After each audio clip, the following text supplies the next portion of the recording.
கர்த்தருடைய பிள்ளையே, யுத்தம் என்கிற வார்த்தை உள்ள வசனங்களை அறிக்கை செய்வோமாக. வெண்கல வில்லும் என் புயங்களால் வளையும்படி என் கைகளை யுத்தத்திற்கு பழக்குவிக்கிறார்.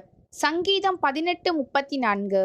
யுத்தத்திற்கு நீர் என்னை பலத்தால் இடைக்கட்டி என் மேல் எழும்பினவர்களை என் கீழ் மடங்க பண்ணினீர். சங்கீதம் 18:39. யார் இந்த மகிமையின் ராஜா? அவர் வல்லமையும் பராக்கிரமும் உள்ள கர்த்தர். அவர் யுத்தத்தில் பராக்கிரமம் உள்ள கர்த்தராமே.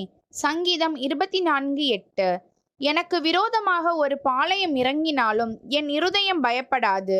என் மேல் யுத்தம் எழும்பினாலும் இதிலே நான் நம்பிக்கையாயிருப்பேன். சங்கீதம் 27:3. கர்த்தாவே, நீர் என் வழக்காளிகளோட வழக்காடி என்னோடு யுத்தம் பண்ணுகிறவர்களோட யுத்தம் பண்ணும். சங்கீதம் 35:1. அவர் பூமியின் கடைமுனை மட்டும் யுத்தங்களை ஓய பண்ணுகிறார். வில்லை ஒடித்து ஈட்டியை முறிக்கிறார்.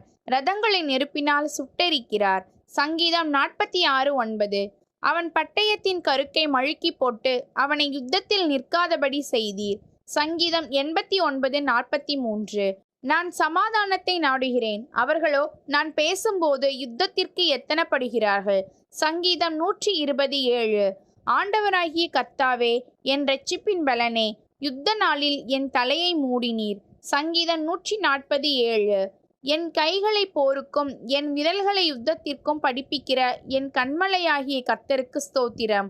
சங்கீதம் 144:1.